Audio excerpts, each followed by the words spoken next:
Ethereum gas fees might drop forever. Here's the tech behind it. If you've ever tried to make a transaction on the Ethereum network, then you've probably been burned by high gas fees. But what if I told you that there is actually a technical reason why gas fees might never go back to those crazy high levels again? So the reason is actually pretty simple and has to do with the way Ethereum nodes are in order to process transactions. Ethereum uses a consensus mechanism called proof of work, where you have to put in a huge amount of computing power to validate blocks of transactions. And because of this, miners are rewarded with ETH for their work. But here's the thing.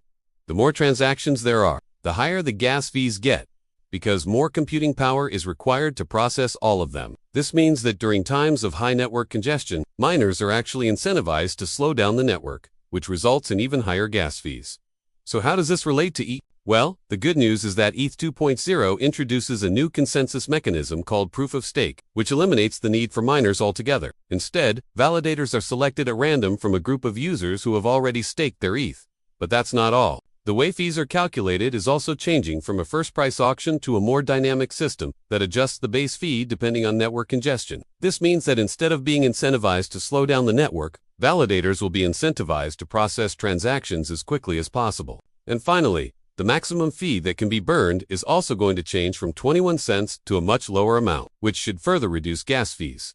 But wait, there's more. Another major change is at IP fee, meaning that a portion of every transaction will be burned forever, reducing the supply of ETH and increasing its value over time. This is great news for ETH holders, but it also has another unexpected benefit. Since gas fees are effectively destroyed when they're burned, it means that the incentive for users to hoard ETH and drive up prices goes away, leading to more transactions and potentially higher prices. Now, this doesn't mean that gas fees will always be low, but it does mean that they'll be more stable and less likely to reach those crazy highs again. In addition to these changes, there are also some other factors that could help reduce gas fees in the future, such as the launch of Layer 2 solutions and rollups, as well as the migration of non-crypto native applications to alternative blockchains. Of course, it's impossible to predict the future of gas fees with certainty. However, it is clear that the changes coming with ETH 2.0 and IP have a positive impact on reducing fees and making the network more efficient. It's also worth noting that these changes are only the beginning. As the Ethereum ecosystem continues to grow and evolve,